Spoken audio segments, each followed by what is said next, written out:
श्री गणेशाय नमः। ओम गम गणपते नमः।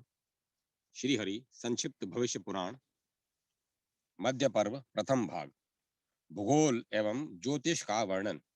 श्री सुत जी बोले, मुनियों, अब मैं भूवरलोक का वर्णन करता हूँ। भूवरलोक में जम्बू, पलश, शालमली, कुश, क्रोंच, शाक और पुष्कर नाम के 7 महाद्वीप हैं, जो 7 समुद्रों से आवृत हैं। एक द्वीप से दूसरे द्वीप क्रम क्रम से ठीक दूने दूने आकार एवं विस्तार वाले हैं, और एक सागर से दूसरे सागर भी दूने आकार के हैं। श्री रोध, ईशुर सोध, श्रारोध, त्रदोध, दयोध, दध्योध, शीर सलील तथा जलोध, ये 7 महासागर हैं। यह पृथ्वी 50 करोड़ योजन विस्तृत समुद्र से चारों ओर से घिरी हुई तथा 7 द्वीपों से समन्वित है। जम्बू द्वीप सभी द्वीपों के मध्य में सुशोभित हो रहा है। उसके मध्य में सोने की कांति वाला महामेरु पर्वत है। उसकी ऊंचाई 84,000 योजन है। यह महामेरु पर्वत नीचे की ओर 16,000 योजन पृथ्वी में प्रविष्ट है, और ऊपरी भाग में उसका विस्तार 32,000 योजन है। नीचे तलहटी और नीचे तलहटी में उसका विस्तार 16,000 योजन है। इस प्रकार यह पर्वत पृथ्वी पर कमल की कर्णिका कोश के समान है। इस मेरु पर्वत के दक्षिण में हिमवान, हेमकुट और निषद नाम के पर्वत हैं। उत्तर में नील, श्वेत तथा श्रृंगी नाम के वर्ष पर्वत हैं। मध्य में लक्ष्य योजन प्रमाण वाले 2 निषद और नील पर्वत हैं। उनसे दूसरे दूसरे 10,000 योजन कम हैं, अर्थात हेमकुट और श्वेत 90,000 योजन तथा हिमवान और श्रृंगी 80,000 योजन तक फैले हुए हैं। ये सभी 2,000 योजन लंबे और इतने ही चौड़े हैं। द्विजों, मेरु के दक्षिण भाग में भारत वर्ष के अनंतर किम पुरुष वर्ष और हरि वर्ष ये मेरु पर्वत के दक्षिण में है। उत्तर में चंपक, अश्व, हिरण्मय तथा उत्तर कुरुवर्ष है। ये सब भारत वर्ष के समान ही है। इनमें से प्रत्येक का विस्तार 9 सहस्त्र योजन है। इनके मध्य में इलाव्रत वर्ष है, और उसके मध्य में उन्नत मेरु स्थित है। मेरु के चारों ओर 9 सहस्त्र योजन विस्तृत एलाव्रत वर्ष है। महाभाग इसके चारों ओर 4 पर्वत है। ये चारों पर्वत मेरु की कीले हैं, दो जो 10 सहस्त्र योजन परिमाण में ऊंची है। इनमें से पूर्व में मंदर, दक्षिण में गंधमादन, पश्चिम में विपुल और उत्तर में सुपार्श्व हैं।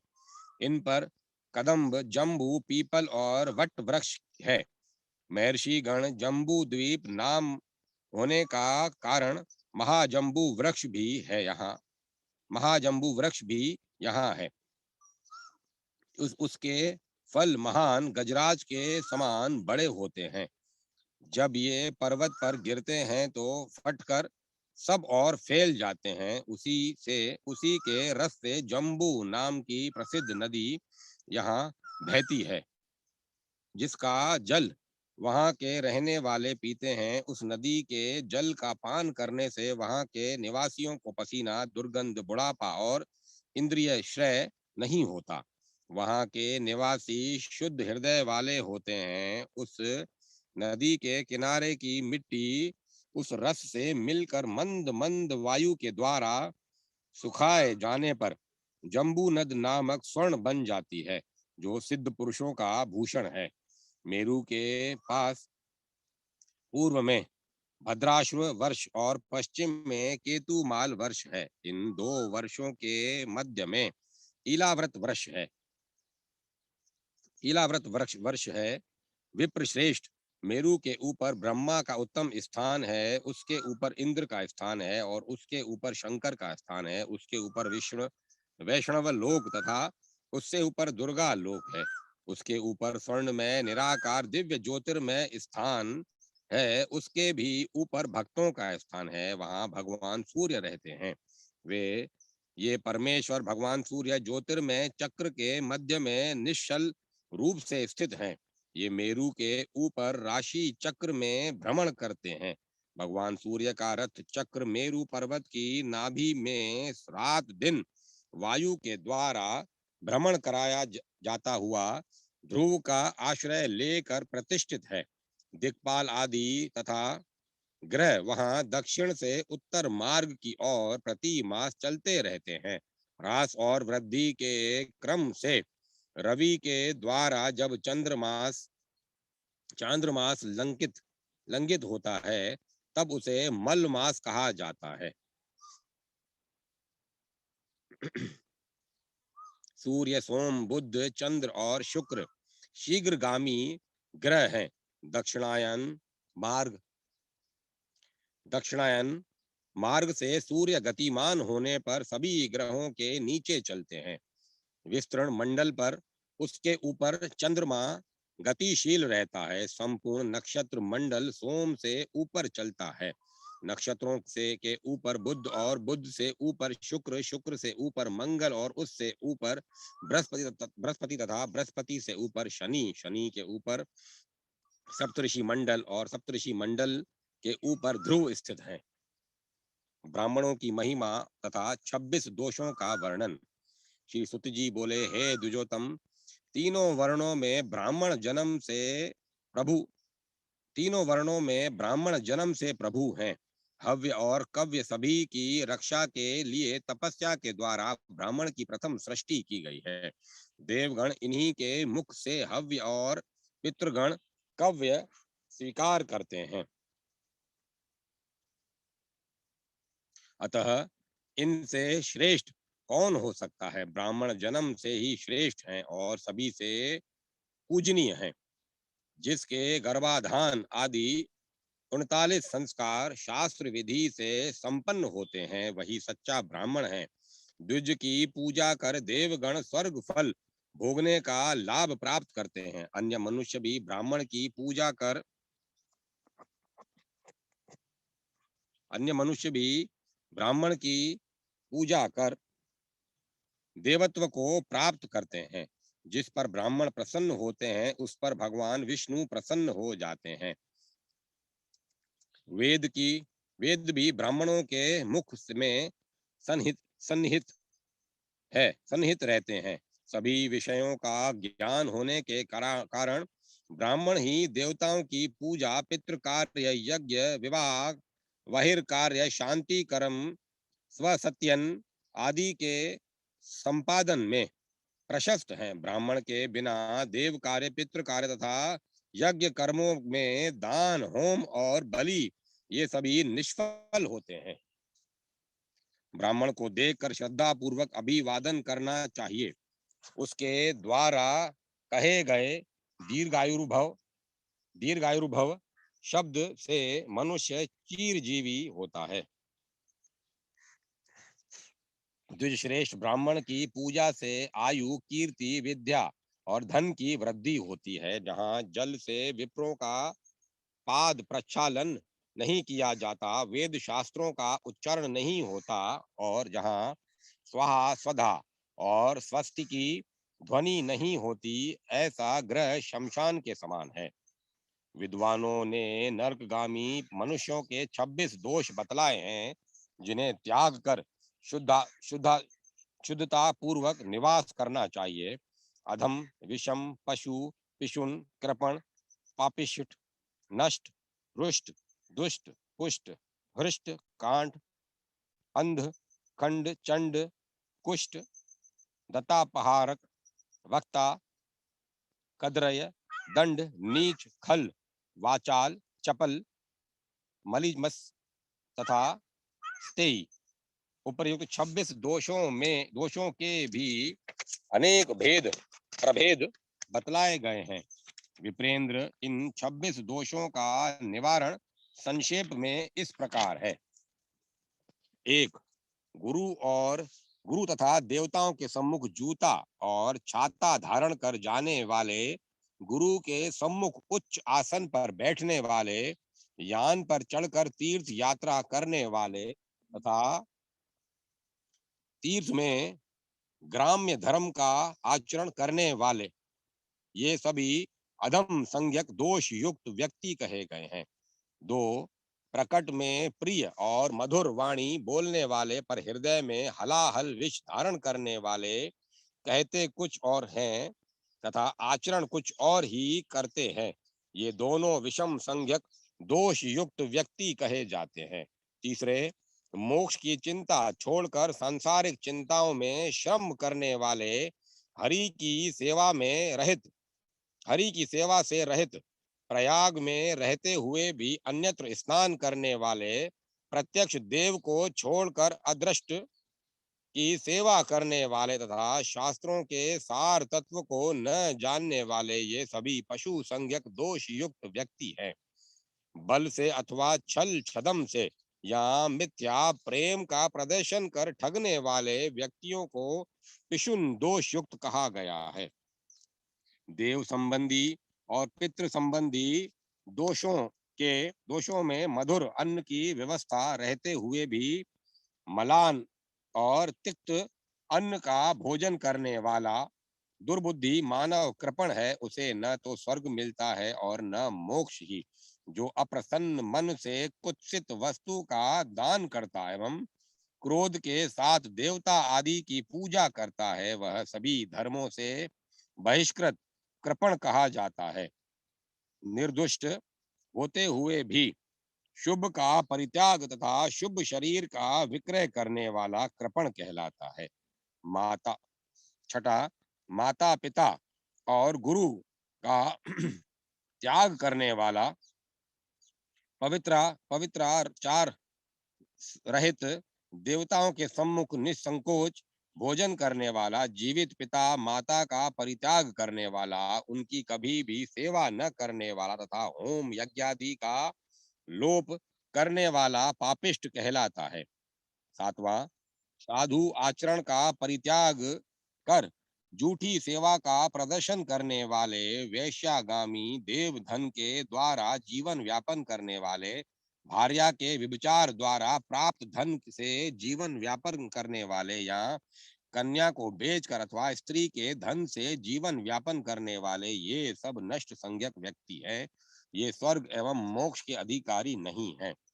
आठवां, जिसका मन सदा क्रुद्ध रहता है, अपनी हीनता देखकर जो क्रोध करता है, जिसकी बोहें कुटिल है तथा जो क्रुद्ध और रुष्ट स्वभाव वाला है, ऐसे ये 5 प्रकार के व्यक्ति रुष्ट कहे गए हैं। नवा, अकार्य में या निंदित आचार में ही जीवन व्यतीत करने वाला, धर्म कार्य में अस्थिर, निर्दयालु, द्रव्य सन में आसक्त, मदपाई, स्त्री सेवी, सदैव दुष्टों के साथ वार्तालाप करने वाला, ऐसे 7 प्रकार के व्यक्ति दुष्ट कहे गए हैं। 10वें, अकेले ही मधुर मिष्ठान भक्षण करने वाले, वचक, सज्जनों के निंदक, शूकर के समान वृत्ति वाले, ये सब पुष्ट संज्ञक व्यक्ति कहे जाते हैं।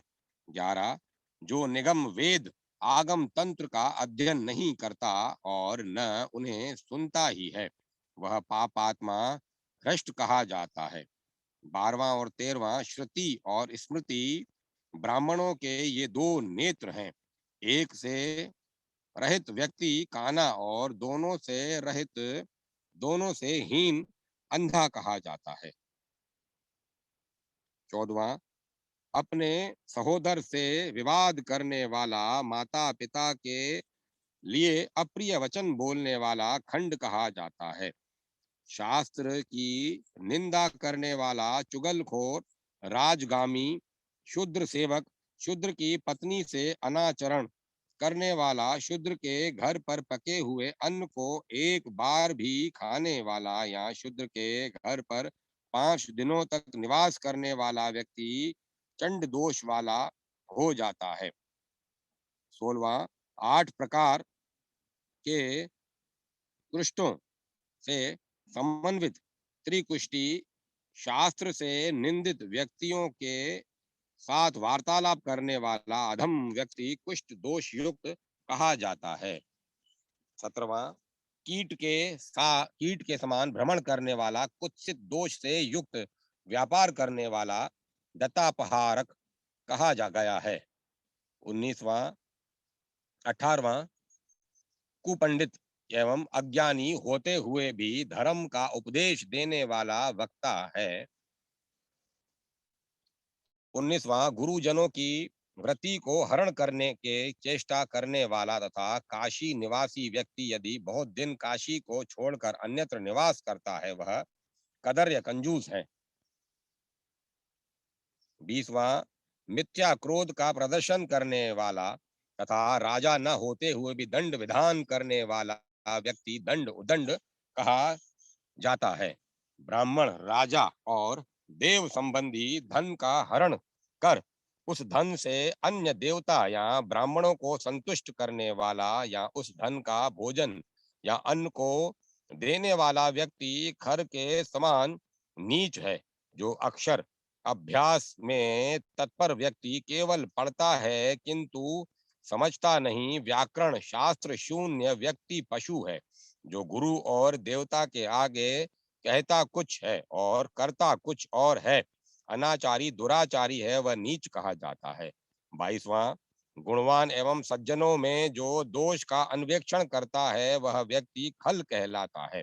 23वां, भाग्यहीन व्यक्ति से परिहास युक्त वचन बोलने वाला तथा चांडालों के साथ निर्लज होकर वार्तालाप करने वाला वाचाल कहा जाता है।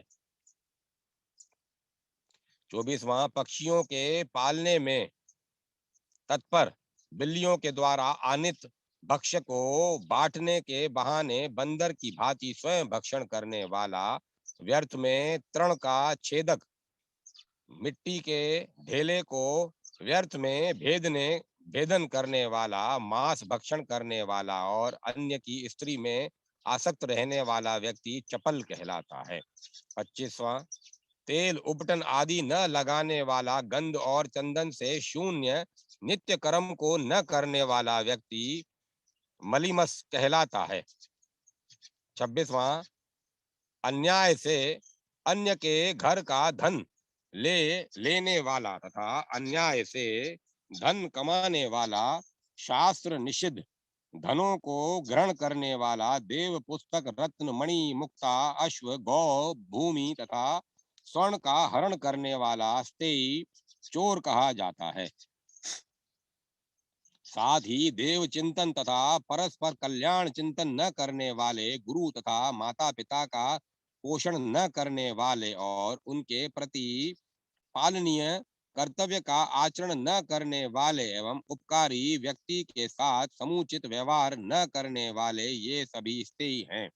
इन सभी दोषों से युक्त व्यक्ति रक्त पूर्ण नरक में निवास करते हैं। इनका सम्यक ज्ञान संपन्न हो जाने पर मनुष्य देवत्व को प्राप्त कर लेता है।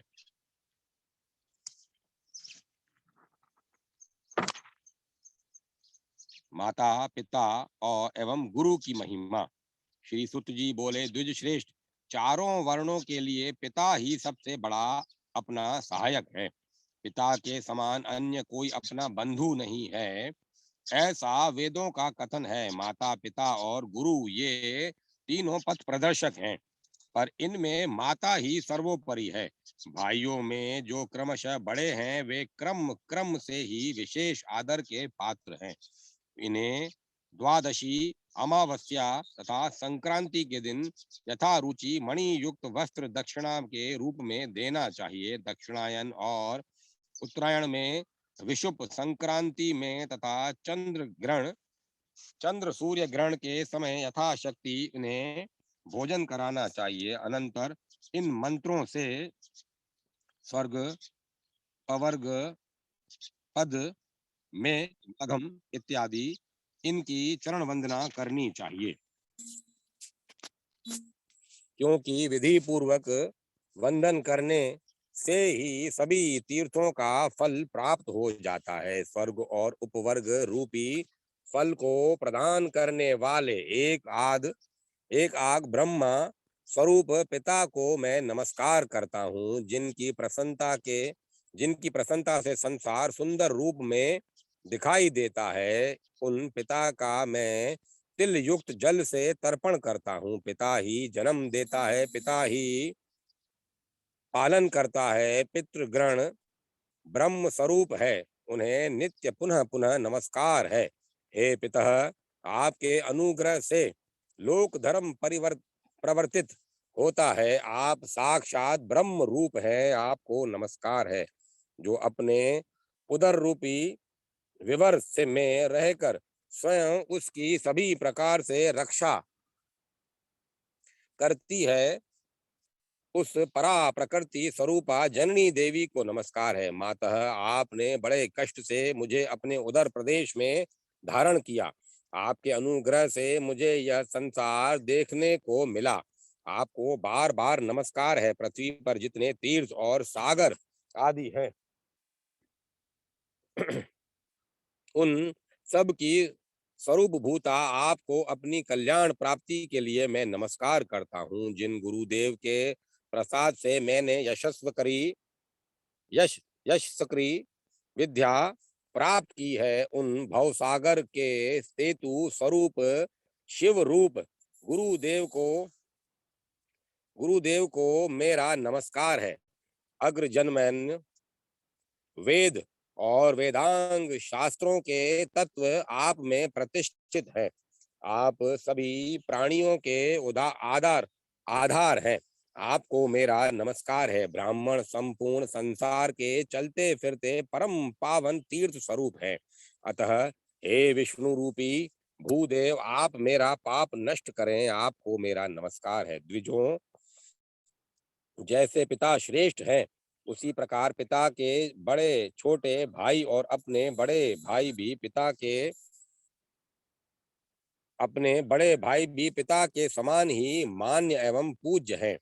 आचार्य ब्रह्मा की पिता प्रजापति की आचार्य ब्रह्मा की पिता प्रजापति की माता पृथ्वी की और भाई अपनी ही मूर्ति है।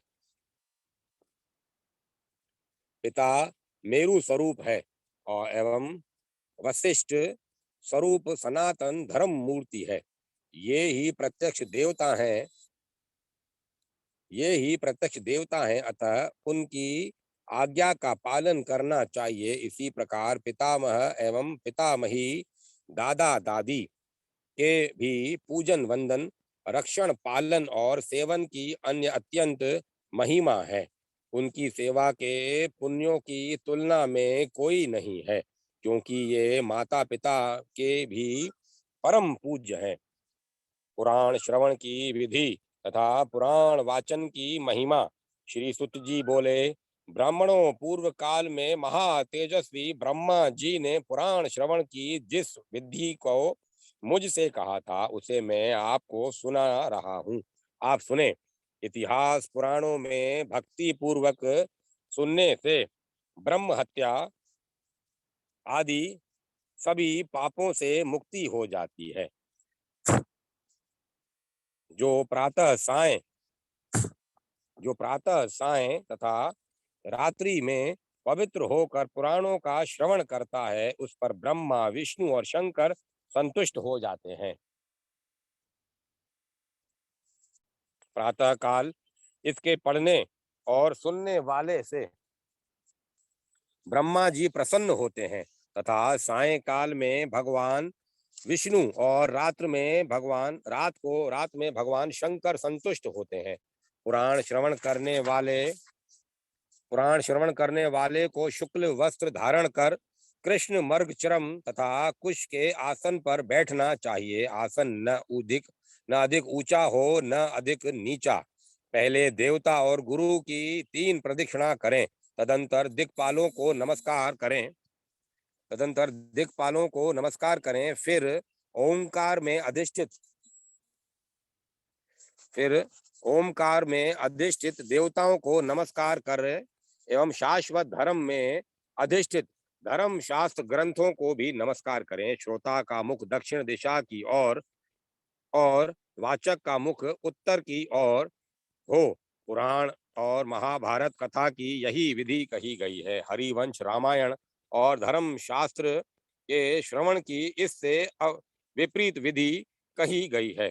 अतः निर्दिष्ट विधि से सुनना या पढ़ना चाहिए। देवालय या तीर्थों में इतिहास पुराण के वाचन के समय सर्वप्रथम उस स्थान और उस तीर्थ के महात्म्य उस उस तीर्थ के महात्म्य का वर्णन करना चाहिए। अनंतर पुराणादिक का वाचन करना चाहिए। महात्म्य के श्रवण से गोदान का फल मिलता है। गुरु की आज्ञा से माता पिता का अभिवादन करना चाहिए। ये वेद के समान सर्वधर्म में तथा सर्व ज्ञान में है। अतः द्विजश्रेष्ठ माता पिता की सेवा से ब्रह्म की प्राप्ति होती है। पुराणादि पुस्तकों का हरण करने वाला नरक को प्राप्त होता है। वेदादि ग्रंथों तथा तांत्रिक मंत्रों को स्वयं लिखकर उनका वाचन न करें। वाचकों को चाहिए कि वेद मंत्रों का विपरीत अर्थ न बतलाएं और न वेद मंत्रों का अशुद्ध पाठ करें, क्योंकि ये दोनों अत्यंत पवित्र हैं। ऐसा करने पर उन्हें पावमानी ऋचाओं का 100 बार जप करना चाहिए। पुराणादि के आरंभ, मध्य और अवसान में तथा मंत्र में प्रणव का उच्चारण करना चाहिए। देव निर्मित पुस्तक को त्रिदेव स्वरूप समझकर गंध पुष्पादि से उसकी पूजा करनी चाहिए। गंध के बांधने वाले धागा सूत्र को नागराज वासुकी का स्वरूप समझना चाहिए। इनका सम्मान न करने पर दोष होता है, अतः उसका कभी भी परित्याग नहीं करना चाहिए। ग्रंथ के पत्रों को भगवान ब्रह्मा, अक्षरों को जनार्दन, अक्षरों में लगी मात्राओं को अव्यय, प्रकृति, लिपि को महेश तथा लिपि की मात्राओं को सरस्वती समझना चाहिए। पुराण वाचक को चाहिए कि पुराण संहिता में परिगणित सभी व्यास, जेमिनी आदि महर्षियों तथा शंकर, विष्णु आदि देवताओं को आदि, मध्य और अवसान में नमस्कार करें। उनका इनका स्मरण कर धर्म शास्त्रार्थ वेत्ता विप्र को पुराण आदि का एकाग्र चित्त हो पाठ करना चाहिए। वाचक को स्पष्टता स्पष्टाक्षरों में उच्चारण करते हुए सुंदर ध्वनि में सभी प्रकरणों के तात्विक अर्थों को स्पष्ट बतलाना चाहिए। पुराणादिक धर्म संहिता में के श्रवण से ब्राह्मण, क्षत्रिय, वैश्य और शूद्र विशिष्टतः अश्वमेघ यज्ञ का फल प्राप्त करते हैं एवं सभी कामनाओं को भी प्राप्त कर लेते हैं तथा सभी पापों से मुक्त होकर बहुत से पुण्यों की प्राप्ति कर लेते हैं। जो वाचक सदा संपूर्ण ग्रंथ के अर्थ एवं तात्पर्य को सम्यक रूप से जानता है, वही उपदेश करने के योग्य है और वही विप्र व्यास कहा जाता है। ऐसे वाचक विप्र जिस प्रकार ऐसे वाचक सदा संपूर्ण ग्रंथ में सभी ग्रंथ के अर्थ एवं तात्पर्य को सम्यक रूप से जानता है,